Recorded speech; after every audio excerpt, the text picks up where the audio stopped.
Bienvenue sur ce podcast. Je suis Audrey, ton hôte, maman et femme césarisée et fondatrice de la start-up Wounded Women, le partenaire clé des femmes et de leurs cicatrices, dont la toute première lingerie innovante dédiée aux cicatrices du ventre. Dans ce podcast, nous parlerons donc de cicatrices, de femmes et de parcours inspirants et bien sûr de résilience. Je reçois aussi des experts et des professionnels de santé qui viennent nous partager leurs expériences et leurs conseils. Alors si tu as une cicatrice, qu'elle soit visible ou invisible, que le quotidien n'est pas évident tous les jours, que tu cherches des conseils, des réponses, alors tu es au bon endroit.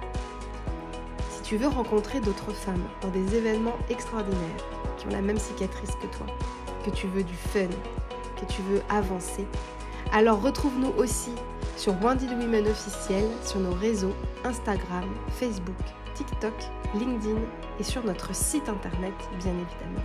Tu pourras aussi retrouver la lingerie www.woundedwomen.fr. Bonne écoute.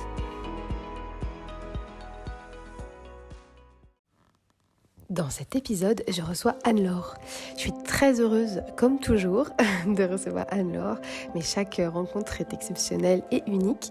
Et j'avais rencontré Anne-Laure lors du Mama Break de LinkedIn, lors de son épisode enregistré auprès de Clémentine de Bliss. Et j'avais été vraiment marquée par Anne-Laure, qui m'avait énormément touchée. C'est comme ça, il y a des rencontres comme ça qui nous touchent. Et évidemment, donc Anne-Laure a une cicatrice, vous l'aurez deviné. Anne-Laure a une césarienne d'urgence. Et en fait, elle va nous en parler, mais pas le sujet en lui-même de l'accouchement, mais plutôt dans son rapport au corps. Ce que ça a changé chez elle, qui était, comme elle le dit avec des guillemets, un garçon manqué, qui aimait bien se faire mal ou se blesser pour montrer qu'elle était vraiment une guerrière. Et comment son rapport à la force, à la fragilité, au corps va être modifié par cet événement. Et elle va beaucoup nous parler de déconstruction justement, et j'ai trouvé très intéressant sa façon de nous présenter son parcours et son rapport à sa cicatrice et à son corps. Je pense que c'est un épisode qui va nous faire beaucoup de bien. C'est aussi un épisode politique sur la place de la femme dans la société et je la remercie pour ça. Et c'est aussi pour ça que je le publie cette semaine. Vous avez dû voir que je n'ai pas publié le mercredi comme d'habitude, 8 mars, parce qu'il y avait suffisamment, je pense, de choses à écouter et lire, regarder en ce 8 mars. Voilà, donc je vous laisse en compagnie d'Anne-Laure, cette femme incroyable, solaire et puissante. Et je vous remercie par avance pour tous les petits mots que vous pourrez lui envoyer. Belle écoute. Bonjour Anne-Laure, bienvenue sur le podcast. Salut Audrey. Je suis très très heureuse de te recevoir. Je sais que tu es une habituée des interviews. Mais voilà, et je suis très très très contente. On s'est d'ailleurs rencontrés quand tu as enregistré ton podcast avec Clémentine sur le Mama Break de LinkedIn. Et j'ai été beaucoup touchée par ton témoignage. Et d'ailleurs, tiens, j'en profite pour te dire que tu vois, quand tu as commencé à parler, je ne savais pas que tu avais une césarienne. Et quand tu as commencé à parler, tu vois, dans mon ventre, il s'est passé un truc et je me suis dit, elle a une césarienne. Et là, j'ai eu une césarienne et tu sais, t'as été émue et tout. Je me suis pris, pouf, une grosse claque, tu vois. Et tu m'as, ouais, je sais pas, ce jour-là, tu es entré dans mon cœur. Voilà. Donc, Ah là là. je te l'ai dit, ce jour-là, je te l'ai dit. Et Alors, normalement, les moments émotions, je crois que c'est à la fin des podcasts. Donc, c'est un peu relou parce que du coup, tu ne me mets pas dans une bonne phase pour raconter les choses après. Ça m'a beaucoup perturbée. Merci Audrey. désolée. Non, vous la voyez pas, elle est très belle. Elle est juste brillante. Mais J'avais beaucoup touché aussi parce qu'en fait, ce podcast-là, donc c'était enregistré et en live et il y avait des personnes qui étaient venues assister. ouais. Donc et en fait, toi, je me rappelle très, très bien de toi parce que tu étais tout au fond, en train de te tirer le lait.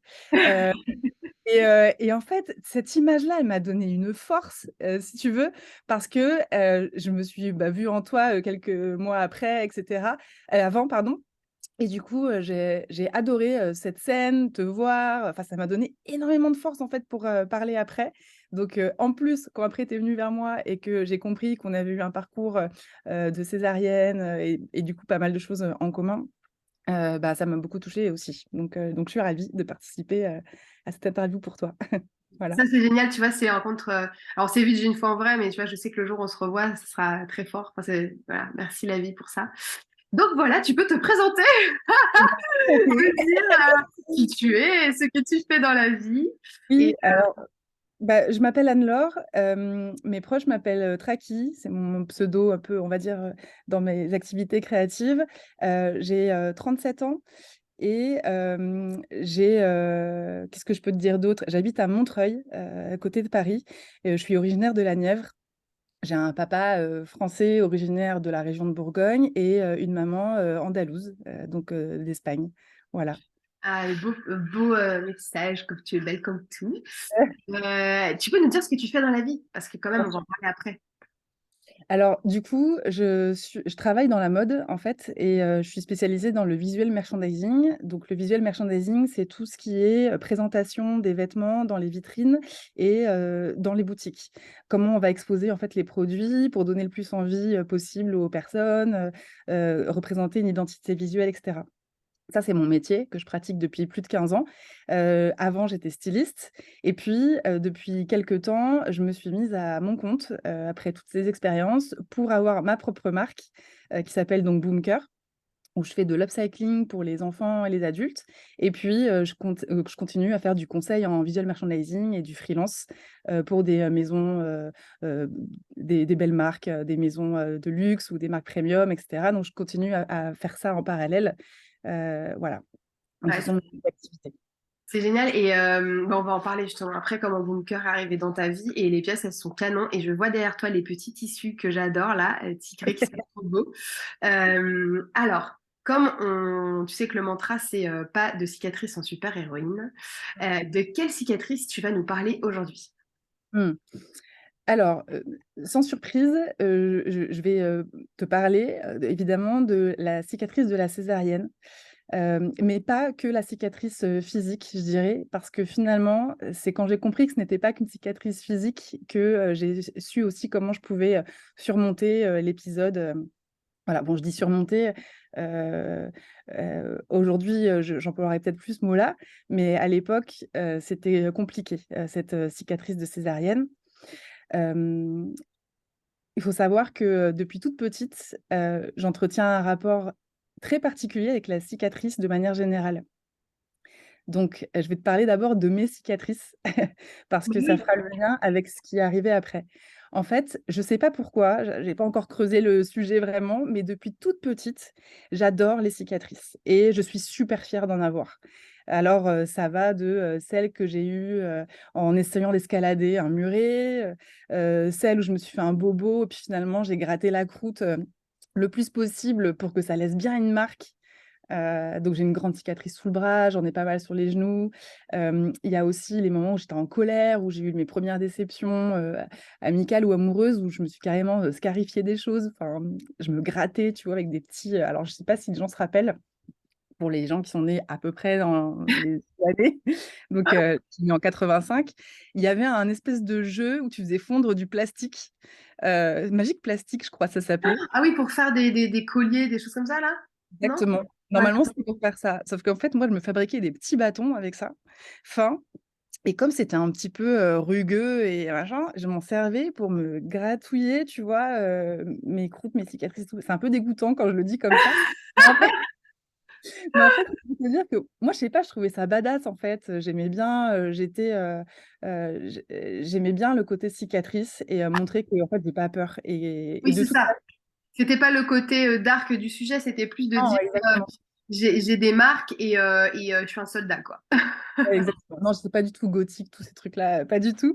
C'était plutôt, mais c'est vrai que j'avais ce côté, alors j'aime pas le terme, mais comme on disait à l'époque, garçon manqué.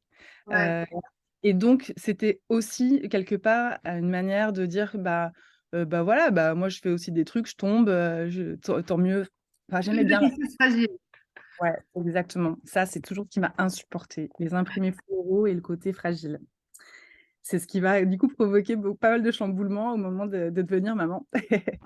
Et donc ces cicatrices-là, bah, voilà, je les ai toujours eues, j'ai adoré et alors évidemment, j'ai plus continué à faire des choses comme ça, à ado, adulte et tout, hein, c'était fini. Ça, c'était vraiment, je parle de la primaire, période primaire et début de collège.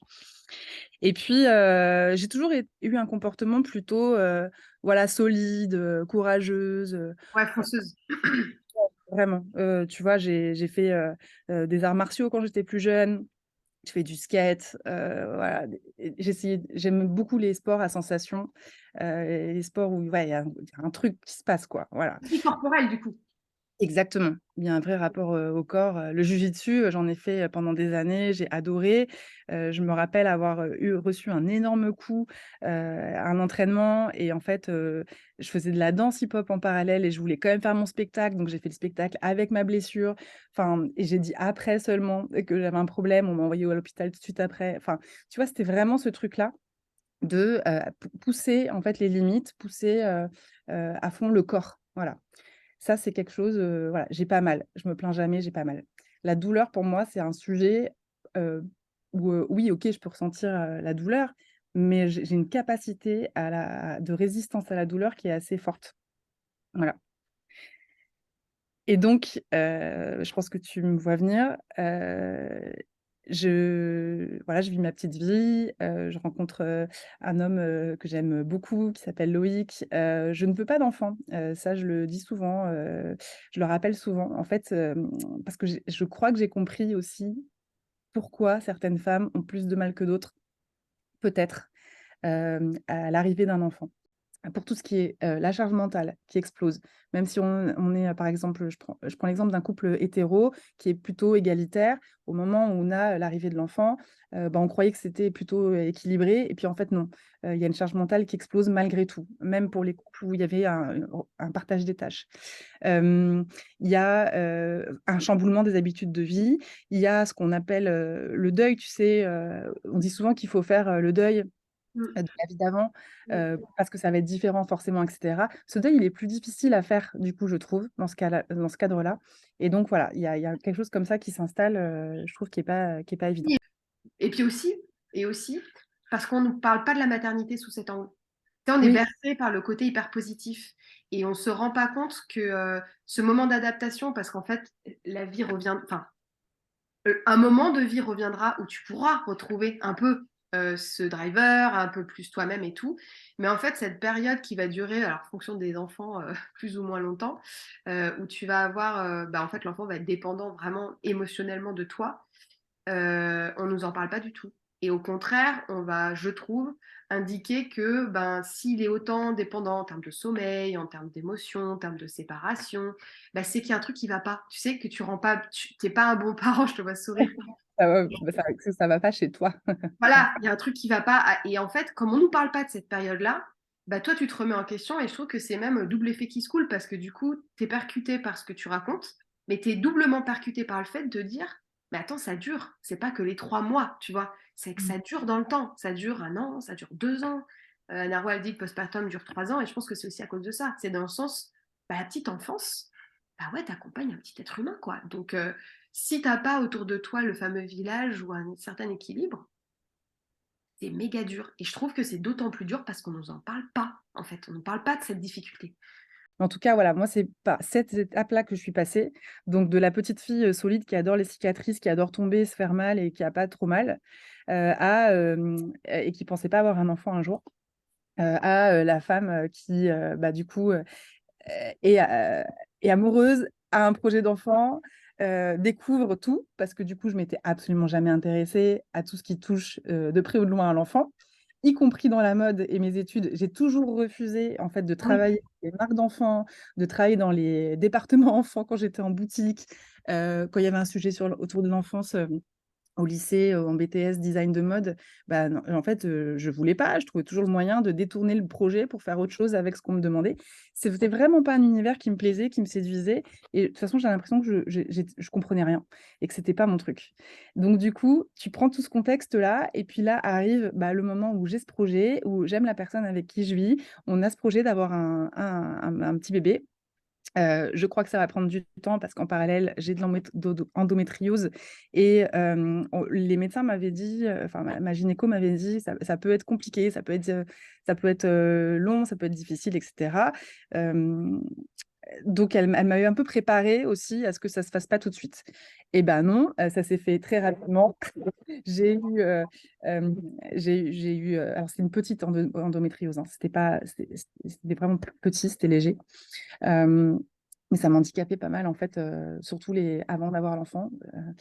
Et en fait, je suis tombée enceinte à peu près 4 mois, je dirais, après avoir arrêté la contraception. Donc ce qui était relativement, rapide. Ouais.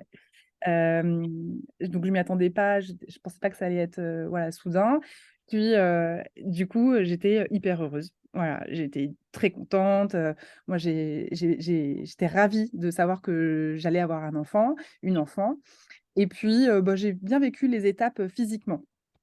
Je précise sur le physiquement parce que moralement, psychologiquement, c'était pas facile. Il y a c'était et je trouve que la nature est tellement bien faite parce que les 9 mois, en fait, qui permettent, tu vois, de porter un enfant, au plus, on va dire, c'est vraiment un temps qui est précieux et qui est, essentiel parce qu'il y a plein de petites étapes, en fait, qui arrivent et je trouve qu'on a besoin de ce temps, donc tu vois, quand je parle là, j'ai une grosse pensée aux mamans aux personnes, en tout cas, qui accouchent, plus rapidement que prévu, voilà, où il y a un souci et où on ne peut pas avoir la chance d'avoir ces 9 mois. Au-delà de la santé, je dirais, de l'enfant, il y a aussi vraiment cette histoire que pour, pour la personne qui porte l'enfant et ben, il y a vraiment un cheminement qui se crée Ouais, pendant une toute cette maturation. ouais et qui est important et voilà et du coup, sur cet aspect-là un peu psychologique, moi, je sais que j'étais très contente, que ça dure, 9 mois. Voilà et j'avais besoin de ce temps. Physiquement, nickel, voilà, je me suis pas plainte de rien. Les contractions, quand est arrivé le moment, le jour J, bah, j'étais contente, voilà, je gérais le truc et tout, pas de problème et puis, en fait, c'est un accouchement qui a un petit peu mal tourné à un moment donné parce que, mon col, en fait, s'est ouvert. J'ai fait 2 passages à la maternité. Un premier parce que mon mec à l'époque était en totale panique, il pensait que j'allais accoucher dans l'heure, parce qu'il me voyait avec les contractions qui duraient déjà depuis un petit moment et voilà, il était donc on y a été presque plus pour le rassurer lui que moi. On m'a dit: «Non, bah, c'est bien, ça s'ouvre tranquillement, soit vous restez, soit vous repartez, chez vous». Donc j'ai dit: «Bah, je repars chez moi, bien sûr, je reviendrai plus tard» et en fait, je suis revenue, je crois, le lendemain et là, j'étais, donc le col était ouvert à 5. Ah ouais, Donc quand on m'a même. dit: «Ah bah, c'est super, vous avez fait un gros travail à la maison, trop bien, bon bah, là, ça y est, on vous garde, c'est parti» et cetera. Bah, oui, sauf qu'en fait, bah, ça n'a jamais progressé. C'est resté comme ça. Donc c'est-à-dire que mon col est resté ouvert à 5, mais il ne se passait plus rien. Tu avais plus de contraction? Si, j'avais toujours des contractions, mais Ah il oui, s'ouvrait pas. Ouais. ah oui, voilà, oui. Pas le col, en fait. J'avais les contractions, j'avais voilà, bah, les douleurs et enfin, j'avais tout. J'avais demandé à avoir la péridurale le plus tard possible, parce que voilà, j'espérais que, voilà, j'en ai pas besoin tout de suite et puis vu que je gérais plutôt bien là, à ce moment-là, en tout cas la douleur, bah, c'était OK. Puis à bout d'un moment, c'est devenu, plus possible. Et c'est devenu insupportable en fait l'attente, pour donner un ordre d'idée aux personnes qui nous écoutent, j'ai commencé à avoir les grosses contractions la nuit du mercredi au jeudi. Là, c'était les grosses contractions et en fait, j'ai accouché par, césarienne d'urgence le samedi midi. Ouais, ce que je me souvenais du samedi, ça m'avait marqué. Ouais, ouais. C'était une période très, très longue, et en fait, ce qui était compliqué, c'est que, les contractions étaient fortes, le col était ouvert, mais il ne s'ouvrait pas plus et puis, il y avait, bah, le médecin qui disait que de toute façon, ça allait finir par s'ouvrir donc c'est Ah donc tu gardais espoir toi, tu t'accrochais à ouais, ça? ouais, bien sûr, ouais. Tu étais pas soulagée du coup? Tu avais pas la péri? J'ai eu la péri au bout d'un moment, donc ça, c'était, si je me souviens bien, le vendredi, dans la soirée. Là, parce qu'au bout d'un moment, je l'ai réclamé parce que j'en pouvais plus. En fait, là, j'ai dit: «Ça, ça fait déjà, 2 nuits blanches, je mange pas, je vois pas», enfin voilà, j'en peux plus. Donc là, il faut absolument, me poser, la péridurale, j'en peux plus. Et puis de toute façon, voilà, c'était encore possible. Donc on me la pose. Hem, on me l'a posée, on m'a déclenché, l'ouverture de la poche, on m'a mis aussi de l'ocytocine, toutes les choses que je voulais pas. Mais en fait, comme, là, on savait plus quoi faire, ça traînait, le col ne s'ouvrait pas, voilà, ben, du coup, on a utilisé ces techniques-là. J'ai compris après que ces techniques-là, elles ont été utilisées à des moments qui étaient pratiques pour la maternité. Alors, je sais que la sage-femme, elle a fait tout ce qu'elle a pu et que, bah, c'était un truc d'organisation. Mais pour donner le ton, il y avait à peu près, c'était 4 ou 5 accouchements, dont 3 très compliqués et il y avait 2 sages-femmes qui tournaient, voilà, pour gérer tout ça en même temps. C'était une période, une nuit, vraiment particulière. Donc, moi qui était le cas où je gérais la douleur à peu près, il n'y avait pas d'urgence parce que bon, le col s'ouvrait pas, mais du coup, il n'y avait pas d'urgence non plus. Et puis, une fois que j'avais la péridurale posée, bon, bah, finalement, je pouvais tenir encore, je pouvais supporter. Donc, du coup, j'étais pas une priorité. D'autres personnes qui étaient en train d'accoucher étaient plutôt la priorité. Et voilà. Et donc, on a utilisé l'ocytocine au moment où ça y est, c'était OK, Ah parce oui. que si ça s'ouvrait, ben là, la sage-femme, elle était prête. Enfin, tu vois, des détails techniques, en fait, auxquels on pense pas. Mais pour moi, tu vois, cet accouchement-là, c'est un accouchement presque basique. Enfin, combien de femmes n'ont pas eu de sage-femme avec elles pour les accompagner? Enfin, tu vois, un accouchement, une sage-femme m'avait bouleversée parce que, bien sûr, en fait, je comprends même pas que ce soit pas une base. C'est Ouais. tellement et du coup, voilà, une fois que c'est le bon moment, bon, on déclenche toutes les choses, ça ne fait toujours rien. Et puis j'ai un médecin, en fait, qui est pas très à l'écoute, qui croit que ça va venir, voilà, qui me calcule à peine, voilà. Bon, pour lui, de toute façon, il regarde son petit, graphique, les petits diagrammes et il dit: «Bah, ça va finir par arriver». Bon, Oui, bah, parce qu'en fait, le rythme de ta fille était bien aussi, donc j'imagine, voilà. Ouais. pas d'urgence pour le bébé. Et puis finalement, c'est au changement de service que j'ai connu du coup plusieurs changements de service à la maternité. C'est au changement de service où la nouvelle personne, donc gynéco-obstétricienne, est venue et en fait, en un quart d'heure, elle m'a dit non, mais là, en fait, ça s'ouvrira pas. Voilà, c'est comme ça depuis trop longtemps, ça s'ouvrira plus, c'est pas possible. Donc, ils ont attendu, on a fait des derniers essais, voilà, mais c'était plus possible. Moi, j'étais épuisée, la péridurale, elle marchait, elle me faisait vomir tellement on avait dû me mettre des doses parce que ça durait. Ah oui. Donc, et finalement, bah, césarienne d'urgence. Alors, ce qu'il faut savoir, c'est que j'avais pas du tout peur de la césarienne. Limite, au contraire, bah, moi, comme j'aime bien, tu vois, les cicatrices et que ça me fait pas peur et voilà, limite, je me disais: «Bon, bah, si c'est une césarienne, quoi, il y a pas de problème». Sauf qu'en fait, non, j'étais pas du tout prête à accueillir, la césarienne. Ça a été très difficile. Le gap entre la longueur de l'accouchement, des contractions, du temps où ça commence à se mettre en place et versus le temps extrêmement rapide de la sortie de l'enfant, m'a vraiment choquée. Voilà, c'est-à-dire que j'avais passé, à peu près 3 jours sous contraction, difficulté et cetera et puis, en fait, la césarienne, enfin, c'est bien de se le dire aussi, ça a duré franchement à tout casser 15 minutes, je pense. Heu, voilà, c'était fait et là, boum, un bébé et franchement, quand on m'a présenté ma fille, je me suis dit: «Ah, c'est elle? Ah OK, c'est à moi». Enfin, j'ai rien compris, en fait. J'ai rien compris et ça m'a choquée parce que c'était hyper, rapide et après, il y a une autre période longue qui est le fait de te recoudre et en fait, te recoudre, c'est long. Moi, j'ai trouvé que c'était une éternité. J'entendais les discussions des médecins, ils bataillaient pour, les places de parking, tu vois, devant la maternité et tout. Enfin, quand j'y pense, c'est un peu drôle, mais sur le coup, ça m'a pas fait rire. C'était vraiment un sentiment, très particulier et en fait, j'ai rien compris. Je suis retournée dans ma chambre, enfin pas tout de suite d'ailleurs, parce qu'il y a eu la salle de réveil, on m'a laissée voilà. Mais quand je me suis retrouvée toute seule, pour la première fois dans ma chambre avec le bébé, j'ai pas compris ce qui s'était passé et en fait, à partir de ce moment-là, ça a été très compliqué. Je ne voulais plus dormir. Je voulais plus dormir, je voulais me refaire le film de qu'est-ce que j'ai mal fait? Qu'est-ce qui s'est passé? À quel moment ça a merdé? Pourquoi le col s'est pas ouvert? Qu'est-ce que j'ai fait, quoi? Est-ce que j'ai pas assez marché? Est-ce que, j'ai pas pris les bonnes positions? Est-ce que j'ai touché mon ventre d'une manière qu'il fallait pas? Enfin, je me suis posé des milliards de questions. Mais vraiment et je ne dormais plus. Donc ça veut dire qu'après autant de nuits blanches, de complications et cetera, je voulais plus dormir, mais vraiment. Et tu essaies de savoir le pourquoi, non pas donc on comprend par la cicatrice, Mmh. mais par, entre guillemets, «l'échec d'accouchement à voix basse». Mmh. Tu cherchais une rationalité tu cherchais une raison, enfin, une raison coupable en fait de En fait, ouais. je j'ai cru que, bah, mon corps était défaillant et qu'il n'avait pas été capable d'amener une petite fille. Comme j'avais eu ce passif, où, je pensais que j'allais pas forcément avoir des enfants et cetera, je me suis dit: «Bah, en fait, je le savais, je suis pas faite pour être mère». Je le savais que, c'était pas mon truc et je le savais que j'allais être mauvaise et cetera et ça y est, ça commence, quoi. Mmh. voilà, 1er jour de sa vie, bah, je suis même pas capable, d'accoucher. Voilà et en fait, c'était vraiment ça dans ma tête. Donc autant te dire que je ne pouvais pas regarder ma cicatrice, c'était impossible et c'était pas pour le fait d'avoir une cicatrice ou Oui, d'avoir oui. eu un accouchement par césarienne, c'était le fait d'avoir échoué et que mon col, en fait, ne s'ouvrait pas. Voilà.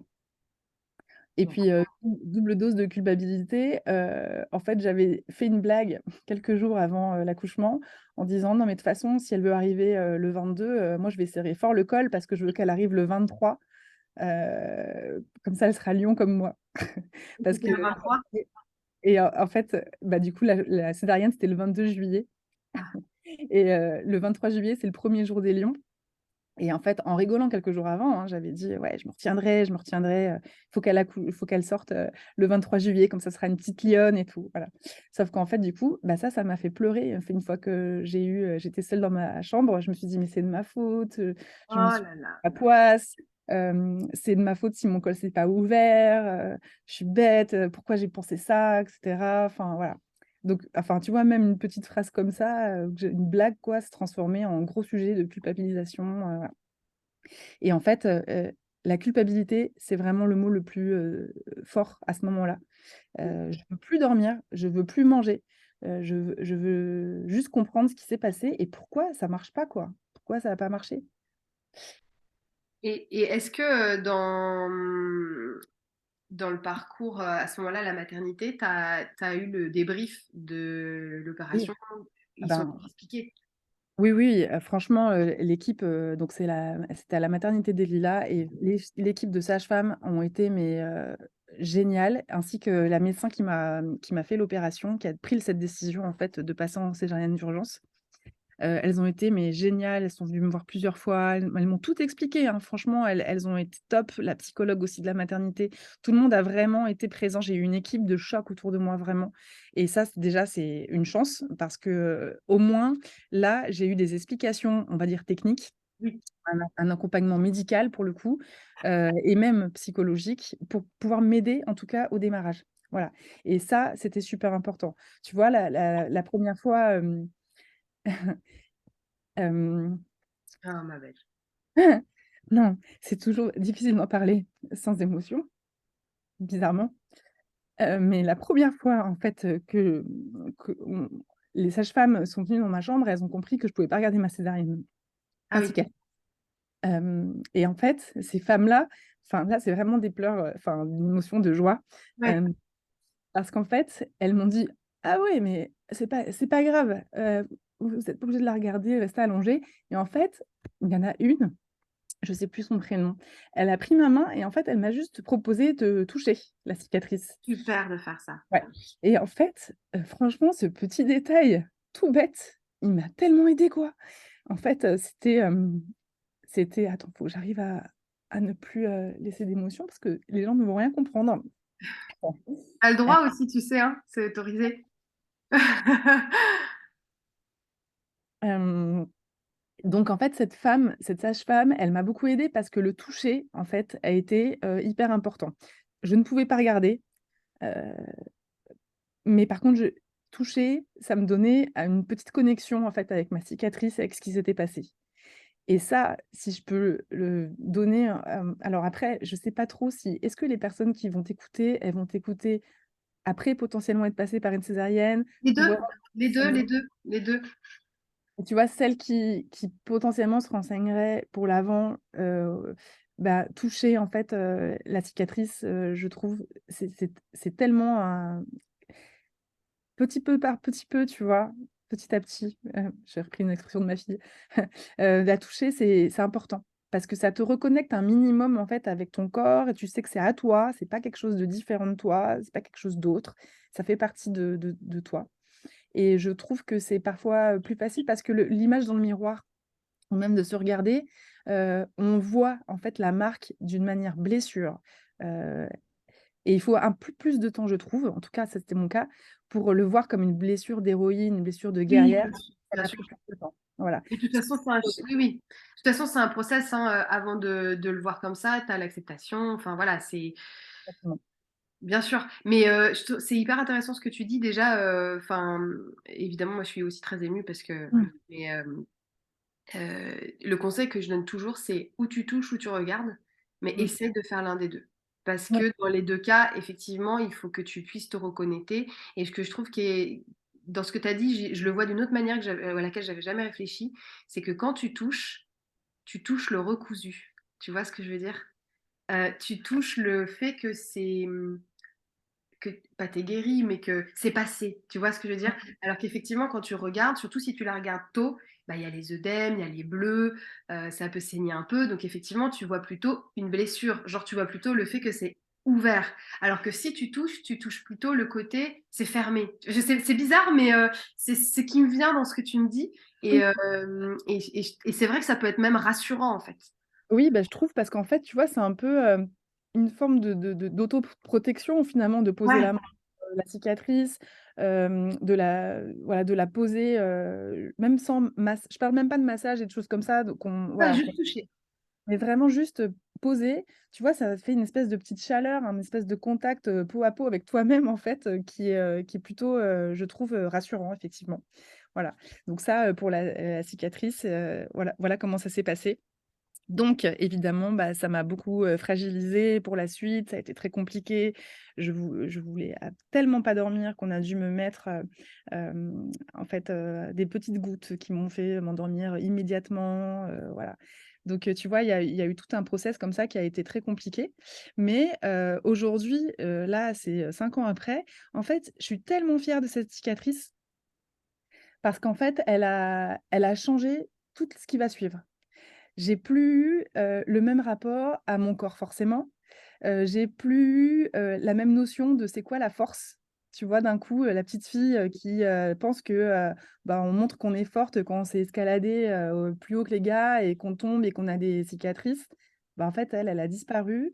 C'est la fragilité, c'est devenu aussi une force. C'est-à-dire que, tu vois, jamais de la vie j'aurais pleuré comme ça, facilement. Avant d'ailleurs, je pleurais jamais, ou en tout cas, voilà, pas facilement et puis jamais devant des films.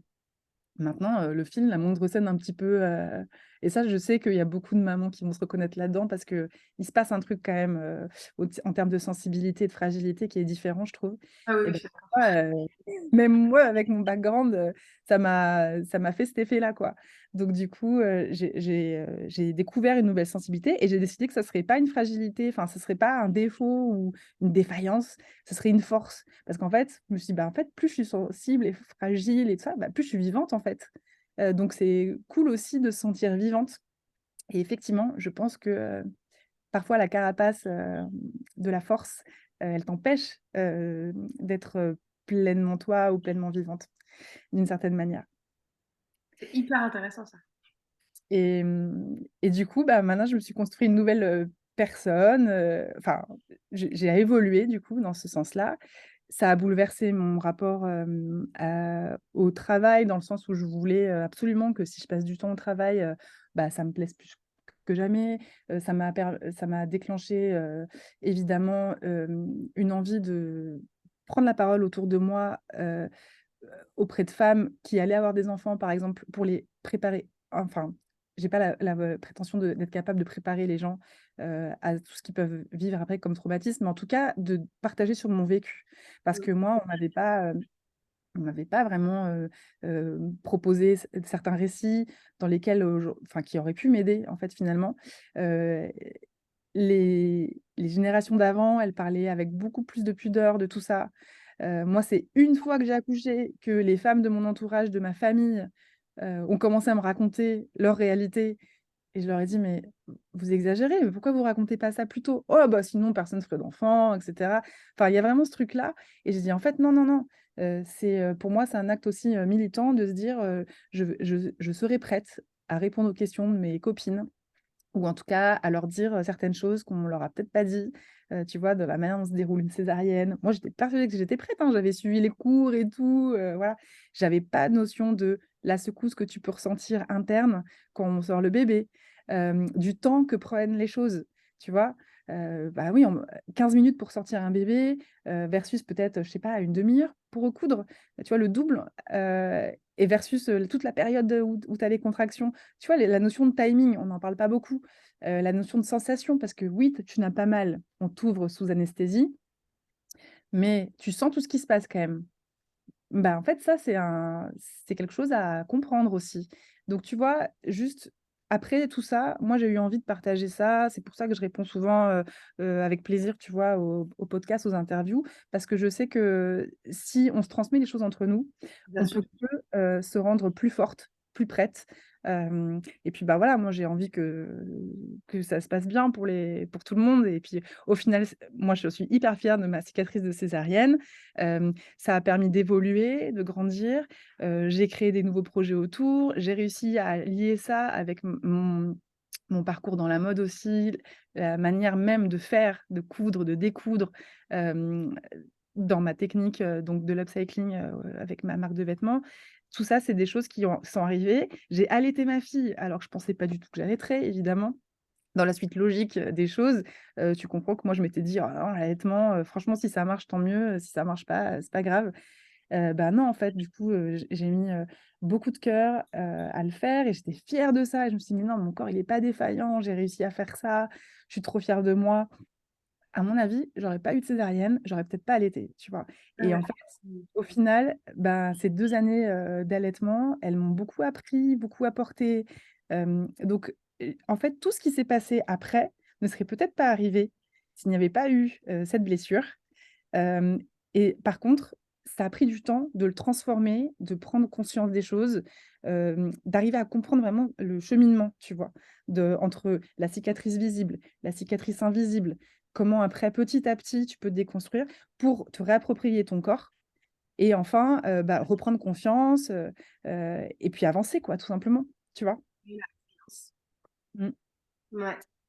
Et c'est vrai que la notion de temps, j'ai fait un post là-dessus il y a quelques temps justement, parce que je trouve qu'on c'est justement tu as raison, on nous en parle pas et autant le timing, tu as complètement raison, c'est vrai qu'on ne nous en parle pas et le temps, le fait de dire, «Le temps sera ton meilleur ami» et en fait, il faut accepter d'attendre et ça, c'est super dur. Parce Mmh. qu'en fait, un matin, tu vas te lever et cette étape que tu visualises et ben, elle est là et tu sais pas pourquoi hier, elle était pas là et que ce matin et ben, ça va mieux. Ce matin, tu es capable de regarder ta cicatrice, de toucher ta cicatrice et tout d'un coup, ben, le ciel est bleu, quoi, tu vois? Et ça, je trouve que c'est ce qu'il y a de plus dur, mais c'est dans toutes les épreuves de la vie, au fait. Mmh. Heu, Bah, puisqu'on parle de temps, et bah, j'ai envie de préciser, que moi, il m'a fallu, je pense, bien 3 ans, tu vois? Avant d'être vraiment à l'aise avec le sujet. mmh, Je suis passée quand même par de l'hypnose, auprès, d'une personne, voilà, génialissime. Je donnerai ses coordonnées si les personnes ont besoin. Elle m'a aidée, en fait, à ne plus faire de crise d'angoisse à la vue de femmes enceintes et puis à accepter, en fait, la césarienne. Heu, d'accord. Ça m'a beaucoup aidée, donc hypnothérapeute, Et ouais. tu dis que tu faisais des crises d'angoisse après ta césarienne, quand tu voyais des femmes enceintes, tu étais pas bien? Non. En fait, par exemple, je prenais le métro pour aller au boulot. Si dans le même wagon que moi, il y avait une femme enceinte, je descendais, je changeais de wagon parce que je commençais à suffoquer, à plus arriver à respirer. J'avais envie, en fait, de sauver la personne, de lui dire: «Arrête tout», enfin, c'était hyper violent, quoi. Ah ouais. Parce Mmh que tu et avais peur pour elle, en fait, pour l'issue pour elle? Ah oui, d'accord. c'était plus pour pareil, un jour, une amie m'annonce, sa grossesse, elle invite tous les copains, les copines, en prétextant une crémaillère parce qu'ils venaient de déménager et puis, en fait, elle annonce, sa grossesse et en fait, j'ai été m'enfermer dans les toilettes, j'ai pleuré toute l'après-midi, parce que personne ne comprenait ce que j'avais et en fait, tu vois? Et je me dis: «C'est pas possible, en fait, si même quand mes amis m'annoncent ça, je suis pas capable d'être heureuse pour elles, il faut que je fasse quelque chose» et en fait, là, j'ai actionné le fait de me dire: «Bah, je vais essayer, l'hypnothérapie, on verra bien» et ben, une séance, ça a marché, et après j'étais débarrassée de ces angoisses-là. Elle m'a juste fait visualiser l'accouchement d'une autre manière. Elle m'a fait ranger les choses dans les bons endroits. Elle m'a fait, prendre des photos de ce qui se passait et enterrer les photos dans des endroits rassurants pour moi et cetera. Franchement, c'est incroyable cette technique et après, plus de crise d'angoisse quoi, fini. Donc Ouais. ça m'a vachement aidée et tu vois, c'est toutes ces petites étapes-là et oui, je pense qu'il a bien fallu 3 ans pour vraiment être à l'aise avec le sujet et ma fille un jour, a posé des questions, demandé, bah, voilà, bah, maman, montre-moi, parce que je lui ai toujours dit, voilà, qu'il y a des enfants qui naissaient, par voie basse, il y a des enfants qui naissaient, par le ventre, hem et puis, pour elle, c'est logique et c'est tu vois, elle a intégré le fait que, bah, ouais, ce soit l'un soit l'autre, quoi. Il y a pas de hiérarchie ni rien du tout, donc trop mignon et un jour, elle m'a demandé, en fait, à lui montrer, à lui parler encore plus et elle me dit: «Mais du coup, c'est toi, qui a poussé, qui a sorti le bébé ou c'est quelqu'un qui l'a sorti pour toi?» Oh, et alors là, quand elle m'a dit ça, j'étais furax à l'intérieur et triste parce que j'étais en train de réaliser que j'allais devoir dire à ma fille, bah, que non, c'est pas moi qui t'ai sorti de mon ventre, c'est quelqu'un, d'autre qui comme si et là, ça me donnait l'impression que, bah, en fait, j'étais pas maître, que j'avais pas été maîtresse de mon accouchement, que, c'est quelqu'un d'autre qui a accouché, c'est pas moi, c'est les médecins et du coup, ça m'a fait un gros choc et en fait, je sais pas pourquoi, très vite, je me suis ressaisie et j'ai pu lui expliquer les choses d'une manière hyper naturelle et je me suis dit: «OK, si j'arrive à passer cette étape-là, c'est bon, après ce sera derrière moi» et effectivement, c'était vraiment le moment clé. C'était difficile sur le coup. Je pense que c'était l'étape ultime, tu sais, pour arriver à Ah digérer, ouais. cette césarienne. Mais une fois que ça a été dit, que je lui ai expliqué, que je lui ai raconté le travail d'équipe, que j'ai trouvé les mots, en fait, pour elle, la rassurer et lui expliquer, bah, finalement, en lui racontant, je me le suis raconté aussi à moi-même, tu vois? Que c'était un travail d'équipe, que c'était pas les gens qui viennent, ils prennent un bébé de ton ventre, non, c'est pas ça. C'est, vraiment une collaboration, que j'avais eu la chance d'avoir, quand même mon conjoint à côté de moi, qui avait un échange dans le regard, dans sa main que je tenais. Enfin, tu vois? Donc finalement, je lui ai raconté ça, de manière simple et je crois que ça a enterré, en fait, tous les dramas que j'avais pu ressentir, auparavant Ah, c'est et super. j'insiste sur le 3 ans parce que, hem tu vois, j'espère qu'il y a des femmes qui se remettent beaucoup plus vite, que ça de leur césarienne. Je reste quand même persuadée que, même si c'est hyper bien géré, en plus médicalement aujourd'hui c'est «facile» entre guillemets, heu, psychologiquement quand même il se passe un truc, particulier et c'est bien de le savoir que ça peut prendre du temps, quoi et c'est OK en fait, chacune son timing, Ouais et voilà. puis c'est génial que tu parles de tout ça et puis, même le côté, tu sais, du poids. Mmh, Le fait d'avoir un corps qui a été opéré, le poids en fait, tu vois, les femmes parfois, comprennent pas pourquoi elles perdent pas leur poids de grossesse, mmh, pourquoi ça stagne et en fait, à force de discuter avec les femmes, sur ce sujet, mais aussi avec certaines femmes qui ont eu des hystérectomies, mmh, c'est qu'en fait, tu as été opérée mmh, et que ton corps, il est un peu comme à l'arrêt. En mmh, fait, il va pas processer le postpartum, et l'évacuation quelque part de l'eau, de peut-être de certaines toxines, je sais pas, tu vois? De la même manière qu'un accouchement voix basse où il a pu avoir tous les signaux, et qui fait qu'il va faire son job, en fait. Je c'est un peu compliqué à expliquer, mais il y a beaucoup, beaucoup, beaucoup de femmes qui ont eu des césariennes qui ne perdent pas leur poids ou qui mettent du temps à perdre leur poids et j'en fais partie et qui le vivent super mal parce qu'elles se disent: «Mais attends, en plus de tout ce bordel, je ne perds pas mon poids de grossesse, quoi!» et je trouve que c'est hyper culpabilisant pour les femmes et tu vois, ça sert à rien de dire, «Bah, tu vas faire du sport, ça va partir». Non, parce qu'en fait, tant que même psychologiquement, tu as pas processé, ton corps, il va pas processer non plus, quoi et je trouve que ça, c'est hyper important de pouvoir aussi le dire, ça prend du temps dans la tête et dans le corps. Enfin, tu vois, vraiment, parce qu'il y a beaucoup de femmes qui culpabilisent, tu vois, bah, par exemple, par rapport à la lingerie, qui me disent: «Oui, j'ai du ventre, j'ai des bourrelets, heu, mmh. est-ce que ça protège ma cicatrice, mais est-ce que ça maintient aussi mon ventre?» Avec un côté, vraiment enfin, elles se sentent coupables, tu vois? Et je trouve ça très dur. Donc, tu as raison de le redire, ça prend du temps. Oui et puis, ben, tu vois, ça me fait penser à quelque chose, c'est que je sais que très vite, moi, j'ai voulu, mettre, des gaines, après pour que ça réaplatisse, tu vois, la cicatrice. Enfin, tu sais, ça fait un petit bourrelet au-dessus de la cicatrice. Bah oui. Mais que ça, redevienne, le plus plat possible, quoi et franchement, assez vite, je ne pourrais pas dire le timing exact, mais assez vite, je me suis mise à porter, mes espèces de gaines que je mettais sur mes robes super moulantes, tu vois? Voilà, pour que ça soit, ça fasse des belles formes, machin. J'ai mis ça, en fait, mais quand j'y pense, mais c'est de l'auto-torture Bah parce que oui. c'est pas possible. Ça te compresse, ça te comprime, pardon, c'est pas confortable du tout et en fait, j'ai fait ça, bah, pour cette raison-là, j'ai perdu mon poids Assez rapidement, mais parce que je me nourrissais d'une manière vraiment particulière, j'ai beaucoup travaillé tout de suite et cetera. J'ai même limite voire maltraité, mon corps, je pense, dans les suites en fait de l'accouchement par césarienne et en plus, je mettais cette gaine-là et quand j'y pense, mais c'est pas possible en fait. Au contraire, tu as besoin, voilà, de temps, que les choses se fassent petit à petit, en douceur, de pas brutaliser le corps, clairement Mmh. et Et puis ça même, tes abdos aussi, ils ont besoin de pas être comprimés pour, pouvoir aussi retravailler ta chaîne abdominale, ouais. qui est encore aujourd'hui parfois coupée. Normalement, ils écartent, ils coupent pas, mais c'est encore parfois coupé. Donc c'est vrai que si tu serres tout, non mais tu as raison, ouais. Et tu peux, bah, justement tu voulais aussi un petit peu parler de ça, c'est, dans l'immédiat postpartum, justement, ton rapport à ton corps, donc pas forcément à la cicatrice, mais à ton corps en général.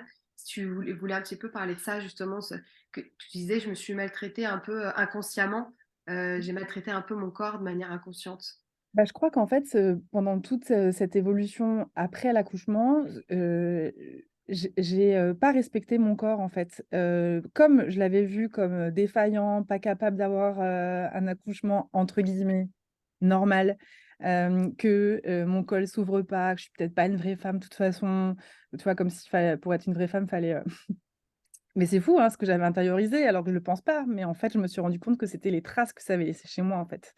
Hem, Bah, en fait, j'ai pas respecté mon corps et pendant les mois qui ont suivi, eh ben, je mangeais, pas ou peu, je voulais tout de suite, perdre du poids, je dormais pas beaucoup. En fait, je m'accordais pas du tout de repos, ou de moments vraiment, à moi avec mon corps. Et ça, Voilà. tu sais pourquoi ou pas? Je pense que c'était pour m'auto-montrer que j'étais solide et que j'allais, avancer. Ouais, d'accord. C'est vraiment ce truc-là, tu vois, là, c'est la petite, la petite, fille, garçon manqué, là, j'aime pas ce terme, hein, mais voilà, tu comprends l'histoire, qui revient en force et qui dit: «Non, mais moi, je vais montrer à la terre entière que c'est bon, ça va, tout va bien, j'ai pas besoin de dormir, j'ai pas besoin de manger, j'ai pas besoin de» et en fait, j'ai maltraité mon corps. À un stade où, par exemple, la première fois que je me suis retrouvée, seule après l'accouchement, c'était en vacances, je me rappelle très bien. J'avais été, invitée par, mon père et sa femme à passer une semaine, à la montagne et moi, je me suis dit: «Mais quelle opportunité, mon enfant, va être gardé par les grands-parents et moi, je vais pouvoir prendre ma planche de snow et aller faire descendre les montagnes toute la journée, ça va être génial». Mon mec, à ce moment-là, il travaillait, donc j'étais toute seule. Le dream ever, quoi et en fait, et ben, j'étais dans un état d'esprit où je me disais: «Maintenant que je suis passée par l'accouchement, la césarienne et cetera, tout ce qui s'est passé, je peux tout vivre». Donc la montagne là, je peux la dévaler, je peux la dévaler à fond, je peux prendre toutes les bosses, je peux faire, voilà. Je me suis prise en fait, entre guillemets, pour une super héroïne, capable de tout. Capable de mener de front une activité professionnelle très dense, capable de descendre une montagne, sans peur, et cetera. Alors qu'en fait, à ce moment-là, j'étais très fragile, encore en plein allaitement, je ne nourrissais pas beaucoup, j'étais, psychologiquement très, très fragile, voilà, je le redis, mais c'était important et en fait, j'ai fait une chute de snow à ce moment-là. Une chute, assez grave puisque ça a abouti à une hospitalisation, quelques semaines après et Ah! heu et en fait, je me suis déchiré une artère. Ça s'appelle une dissection. Et en fait, tu vois, c'est rien, c'est une chute de snow, mais moi je sais, qu'en fait, il y a un vrai lien entre ce qui s'est passé ce jour-là et le fait que j'avais pas du tout, bien digéré, en fait, mon accouchement et que j'avais besoin de me prouver que j'étais capable de faire des trucs. Voilà. Et ça, tu vois, je suis pas étonnée du tout et même, j'ai envie de dire, enfin, je sais pas comment tu le vois aujourd'hui, mais enfin, t'en veux pas parce qu'en fait, malheureusement, c'est un réflexe naturel et Exactement. tu vois? Et je pense que là, même merci ton corps parce qu'au final, est-ce que la chute, du coup, t'a fait prendre du recul ou c'est pas venu tout de suite? C'est pas venu tout de suite. D'accord. Pas venu tout de suite, mais ça m'a quand même, mis quand même un gros coup parce que, j'ai compris en fait, que cette chute-là, bah, en fait, ça m'avait fragilisée donc, quand même, à un endroit particulier, qui fait que j'aurais pu, faire un AVC donc tu vois? Enfin, encore aujourd'hui, j'ai, un traitement de fond, d'aspirine, Ah je passe oui, des scanners d'accord. régulièrement et cetera j'en ai fait une deuxième, enfin bon bref. Et du coup, je sais que j'ai fragilisé mon corps en fait. Et si j'en parle, c'est pas pour raconter ma vie, on s'en fout, mais c'est pour dire aux femmes que T'en fous pas. prendre soin de son corps et se respecter le plus possible après cette période-là qui est tellement difficile, c'est super important. Parce que oui, certes, on est des guerrières, on est des héroïnes, tout ce qu'on veut, mais en fait, oui et non, tu vois. Ah oui, bien On sûr. Je vois très bien ce que tu veux dire. Oui, oui, oui. on a besoin de temps, de prendre soin de soi. Et prendre soin de soi, ça ne veut pas dire se faire un massage à 150 euros. Enfin, tu vois, non, c'est juste le temps, l'écoute, l'observation, prendre un miroir, regarder, tu vois, les différentes parties de son corps. Juste s'observer. Moi, je Mm. sais que du coup, quand j'ai commencé à faire ça et vraiment à reprendre mon corps en main et à me dire: «Attends, attends, attends, il faut que je me respecte là, il faut que je me nourrisse correctement, il faut que je dorme correctement, il faut que je fasse attention». Et bien, c'est comme ça que j'ai commencé à reprendre confiance finalement et où, plus rien n'était un sujet et puis, bah, voilà et on est fiers d'avancer comme ça. Donc ça veut dire qu'il y a ce temps, d'écoute de soi et de prise de conscience de: «Qu'est-ce que c'est mon corps? Qu'est-ce que je veux en faire? Comment je veux le positionner dans l'espace?» tu vois? Qui est, hyper important. Ah, mais c'est capital ce que tu dis. Et effectivement, super-héroïne et tout, je suis entièrement d'accord. C'est pas que la fuite en avant Mmh. et le déni quelque part que tu as la force. Tu l'as très très bien dit tout à l'heure, dans le fait que finalement, le fait de s'auto convaincre d'une force, en fait, tu t'es pas vraiment vivant, mais c'est exactement ça, en fait. Et le côté super-héroïne, il est bien plus dans ta phase d'acceptation, ta phase où tu te regardes, ta phase où tu acceptes. Elle est Mmh. là, en fait. C'est bien de le dire parce que je pense qu'on peut vite confondre et on peut vite se tromper. Et franchement, c'est génial que tu puisses parler de ça. Et ça aussi, je pense que c'est un peu tabou, tu vois.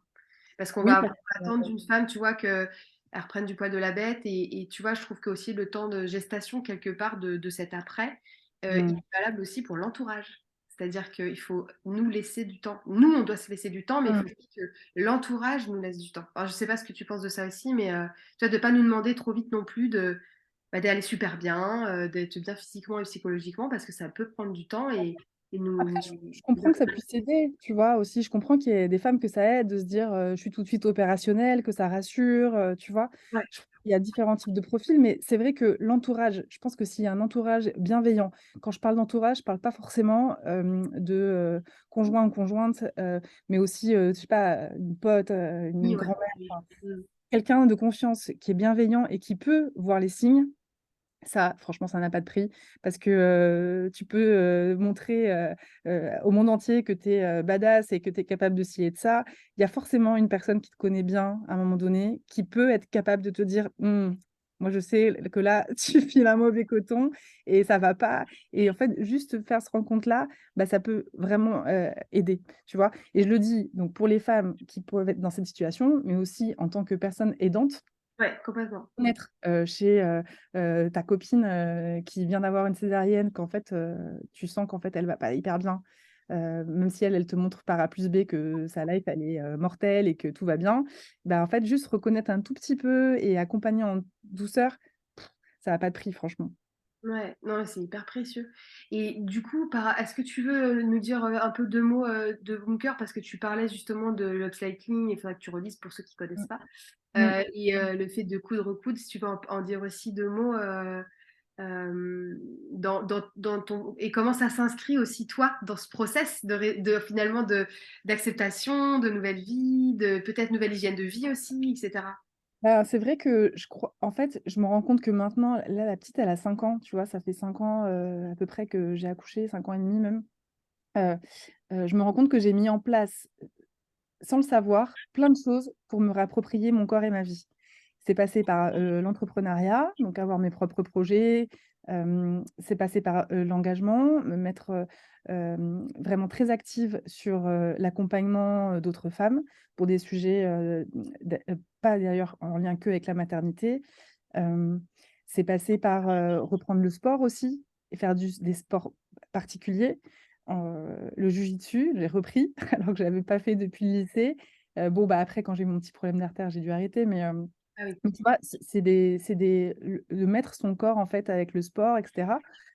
Mmh Et puis, bah, il y a eu, le projet, d'upcycling. L'upcycling, c'est, en fait, la technique qui consiste à déconstruire des vêtements qui sont déjà utilisés, mais qui sont peut-être abîmés, récupérer les parties qui t'intéressent et les réassembler avec d'autres choses, pour pouvoir recréer des vêtements.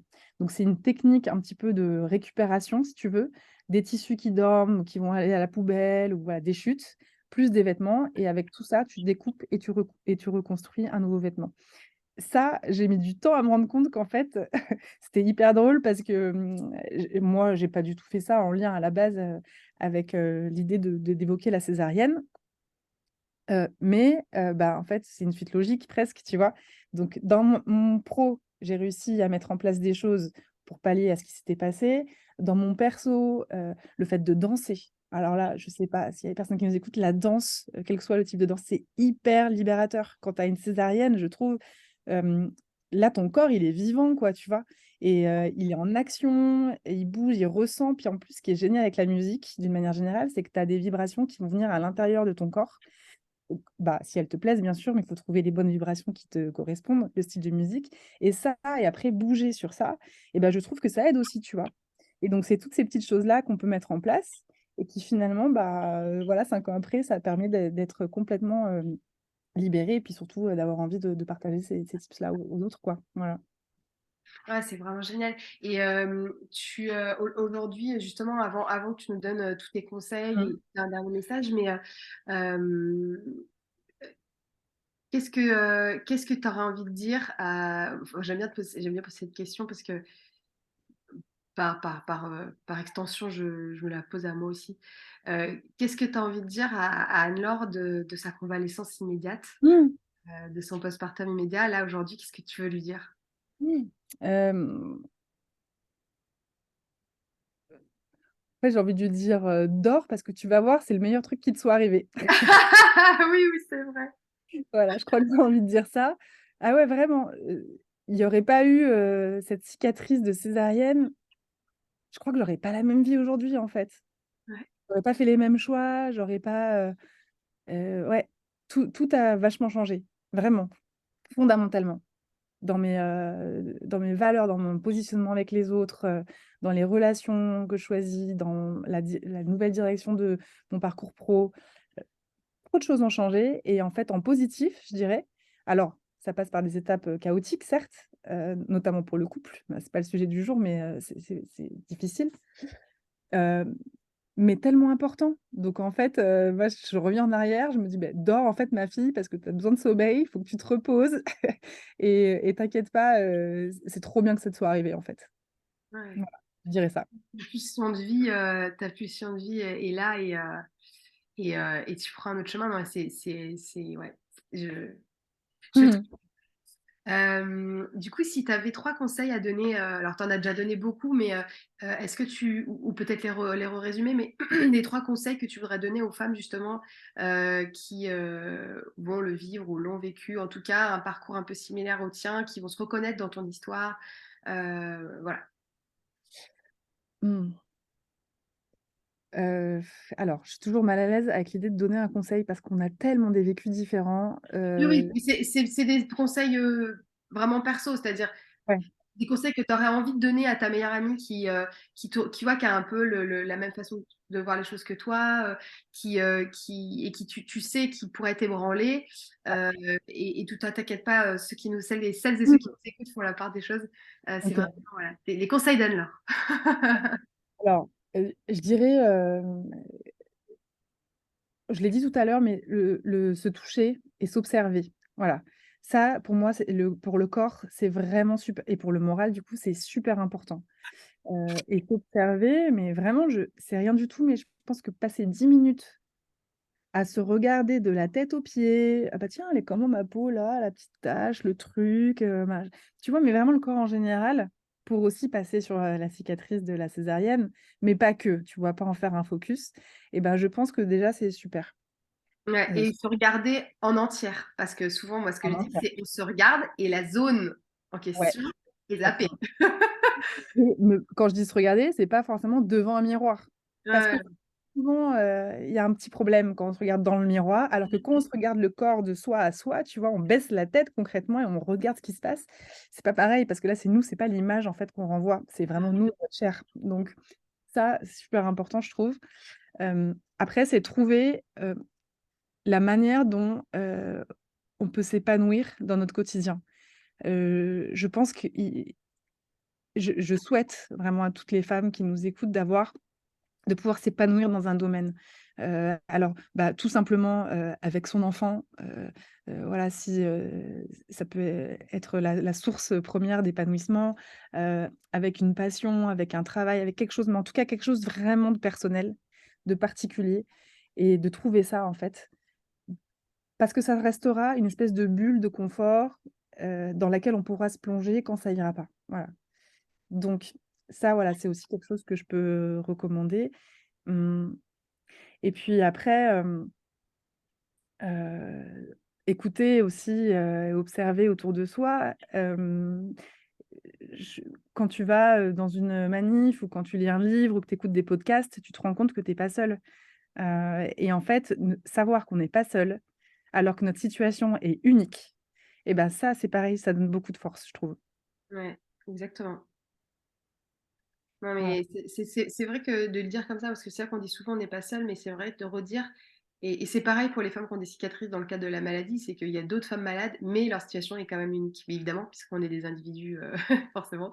Mais ouais, je note ta phrase, comme ça je- Ouais, euh, mais c'est vrai qu'il y a une manif, où en fait, j'ai été super émue parce qu'en fait, j'avais l'impression d'être connectée avec toutes, les personnes qui étaient autour de moi et en fait, d'ailleurs, j'en profite pour dire qu'il faut pas avoir peur d'aller seule en manif aussi, parce que ça fait du bien en fait. Tu sais, c'est comme si tu prenais, une énergie, autour de toi. Tu sais que vous portez des combats similaires, que vous portez en vous une même colère.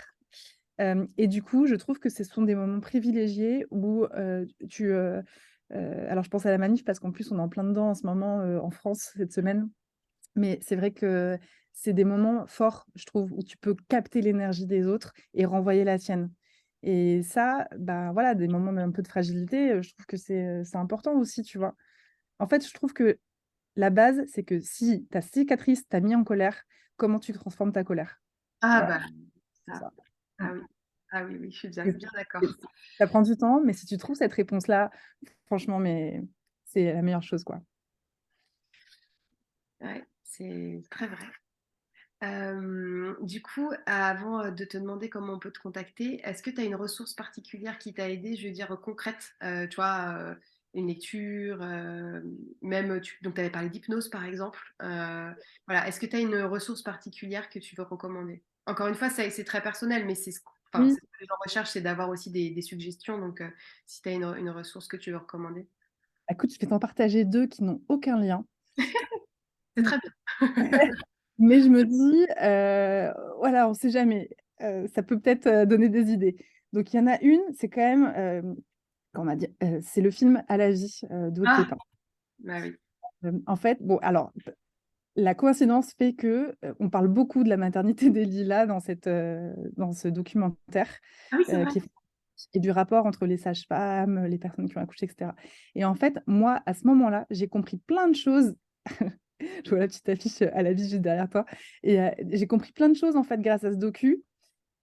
J'ai compris qu'il y a un truc politique, il y a un système, en fait, qui est mis en place et j'ai compris que le corps politique de la femme, c'est lui, en fait, qui est maltraité, ce sont pas les femmes, qui doivent souffrir, d'une mauvaise gestion. C'est tout un système, en fait, à remettre en cause, qui fait que, du coup, on ne peut pas vivre ces moments-là de la bonne manière. Donc c'est normal de pas vivre correctement les choses ou qu'on ait, des séquelles ou qu'on ait du mal, par exemple, je pense aux personnes qui ont du mal à créer du lien avec leur bébé au début et cetera. Ce n'est pas de leur faute. Voilà, c'est parce qu'il y a tout un système en place, p politique qui n'est pas en faveur, voire en défaveur des femmes et donc c'est plus gros que juste un accouchement unique. C'est tout ce qui va autour, en fait Mm. et ça, je trouve que c'est très bien expliqué dans À la vie et moi, ça m'a dédramatisé plein de choses et j'ai adoré, voilà, le discours porté par ce documentaire. Donc je trouve que c'est des beaux moments et il faut peut-être attendre un petit peu pour les personnes qui sortent tout juste, tu vois? Ouais, De ouais, je dirais peut-être que selon les profils, il faut attendre un petit peu, mais ça aide. Voilà, c'est vraiment un beau docu et ensuite, alors quand je te dis rien à voir, c'est vraiment rien à voir, mais j'ai découvert alors je le connaissais, mais j'ai découvert une artiste, danseuse qui s'appelle Patricia Badin et en fait, elle donne, alors c'est des cours, mais en même temps, c'est des moments de danse. Je sais pas trop comment on peut décrire parce qu'on n'enseigne pas vraiment cette, manière de danser, mais en fait, elle donne des cours de twerk. Tu connais le twerk?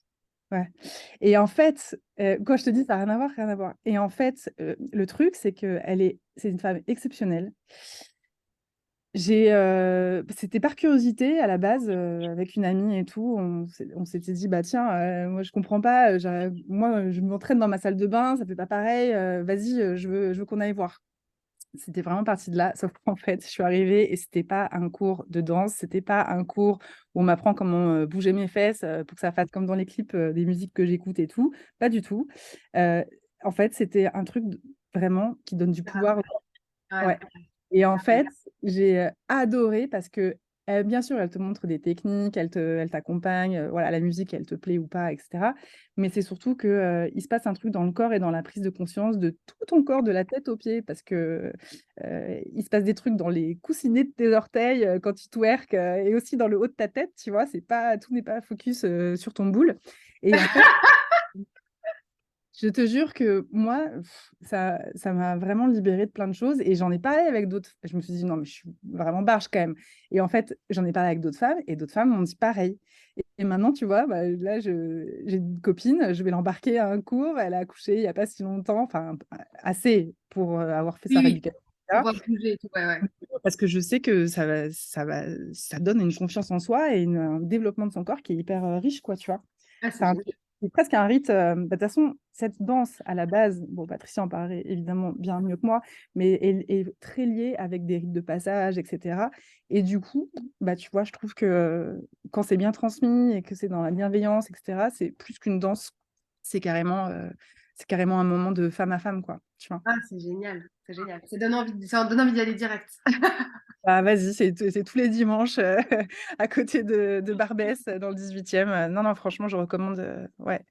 C'est important de prendre conscience de son corps. Ouais, non, mais c'est sûr. Après, des fois, tu vois, ce que je trouve qui est difficile, c'est quand on donne tous ces conseils et moi, je le vis au quotidien, c'est que et là, tu rejoins ton premier point sur la politique, et c'est bien, de parler de ça, du coup, cette semaine, dans cet épisode. C'est qu'il y a des femmes qui ont pas le temps. Parce Mmh. qu'elles ont une charge mentale monstrueuse, parce que le ou la conjointe, enfin le coparent n'est pas du tout présent, Ouais, c'est clair. parce qu'elles sont harcelées au travail, parce que, bah, elles arrivent pas, comme le coparent n'est pas présent, celle qui s'absente quand l'enfant est malade, du coup elles prennent du retard au travail, du coup elles sont moins performantes, elles se sentent mal Ouais, physiquement et clairement. psychologiquement. Et il y a quand même, une grosse partie d'entre nous qui ne peut pas, en fait, mettre en place tout ça.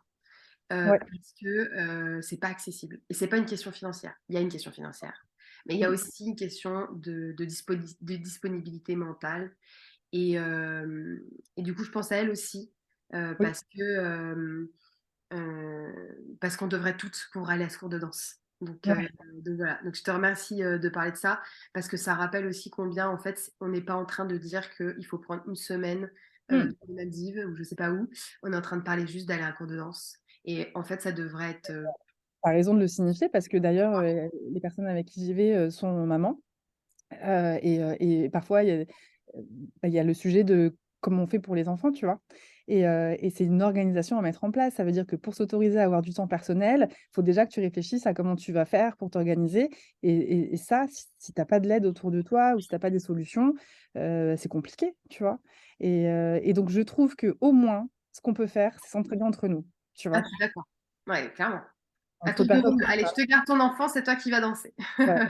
Ouais, franchement, déjà, ça peut être une solution, quand on a un entourage malgré tout, amical ou voisine ou je ne sais pas, mais c'est vrai que c'est important de le souligner et tu fais bien de le souligner. Parce que j'ai beaucoup de personnes autour de moi qui peuvent, faire des activités une semaine sur 2, quand elles sont séparées, par exemple, et qu'il y a de la garde, alternée, ou qui ne peuvent pas du tout parce que du coup, elles sont en full time et puis, bah, ça affaiblit financièrement aussi, parfois et souvent même les femmes de se retrouver solo, tu vois, à tout gérer. Donc, il y a plein de données, en fait, qui se croisent et c'est pour ça que c'est hyper important de comprendre que tout ça, c'est convergent, voilà.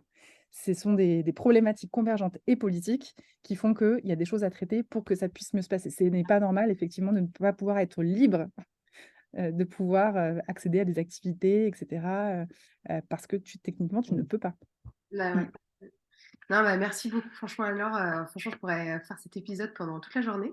Ah, Heu, mais désolée, je parle beaucoup, non, mais mais pas du tout, mais entre ton parcours qui est, enfin voilà, enfin, je te l'ai dit, je trouve que tu es une personne incroyable, exceptionnelle. C'est dommage qu'on soit si loin, entre guillemets, physiquement, parce qu'on n'est pas hyper loin, mais quand même, justement par les contraintes de la vie, et qu'on puisse pas plus se voir. C'était vraiment une femme que j'aimerais voir tous les jours. Si on a justement envie de mieux te connaître et te suivre, où est-ce qu'on recommande aux personnes de t'écrire, de venir te parler voilà. En fait, je tiens moi-même, le compte Instagram, Boomker, donc ça peut être une approche. Sinon, ouais, c'est le mieux de passer par là, donc le site c'est boomker.fr ou alors l'Instagram et puis sinon sur les réseaux sociaux, vous mettez mon nom, en général, vous me trouvez. Il y a toujours moyen de m'envoyer un petit message, soit sur un réseau pro, soit, voilà. Mais et puis avec grand plaisir parce que moi j'aime beaucoup quand les personnes reviennent, vers moi, me posent des questions, enfin s'il y a besoin d'aide, voilà, tu vois? Que ce soit pour entreprendre, pour un conseil, dans la mode ou à quelque chose en lien avec la maternité ou j'adore en fait, transmettre ce que je peux. Voilà, j'ai pas toujours le temps de m'occuper de tout le monde entre guillemets, mais quand je peux, je le fais toujours avec grand plaisir et voilà, j'ai vraiment envie de transmettre en tout cas et d'aider, tu vois? À défaut de pouvoir, faire autre chose, c'est ce que je peux proposer en tout cas. Ouais, Donc bah, ne pas à venir me contacter quoi. Voilà. OK et bah, super. Bah, on mettra tout ça dans la description avec aussi toutes les ressources, que tu as mentionnées, dont le lien pour aller danser. Donc on donne Ouais! on donne Venez! rendez-vous. Franchement, si on fait une team, Wounded, pour un cours avec Patricia, ce serait vraiment, vraiment trop cool. Garde l'idée en tête parce que Ah ça peut oui, être oui, vraiment oui. un chouette Alors moment. toutes les femmes qui sont en Île-de-France et qui écoutent cet épisode, parce que malheureusement donc c'est dans le 18e à Paris, mais pour toutes les femmes qui sont en Île-de-France, quand vous écouterez cet épisode, vous m'écrivez et vous me dites: «Je veux venir danser un dimanche, dans le 18e avec Anne-Laure et go, on y va». Enfants, on trouve une solution, vous inquiétez pas. On fait une nounou, on prend des nounous et on fait on fait une Ouais, garde collective. OK. Bah, écoute, merci beaucoup. Je t'embrasse beaucoup. Merci 1000 fois. merci Heu à toi. et puis on se dit à très vite. À très vite. Salut Audrey. Et voilà, c'est la fin de cet épisode. J'espère qu'il vous a plu et merci de l'avoir écouté jusqu'ici.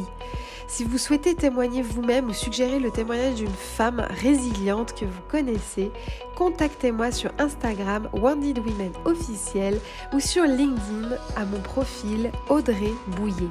Si vous aussi, vous pensez que ce sujet doit être porté haut et fort et connu de tous, alors mettez 5 étoiles et un commentaire sur votre plateforme d'écoute.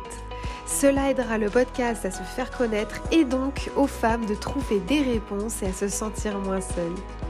N'oubliez pas que vous êtes forte et capable. Je vous dis à très bientôt pour un nouvel épisode et pour ne rien rater des astuces, conseils et témoignages à venir, abonnez-vous.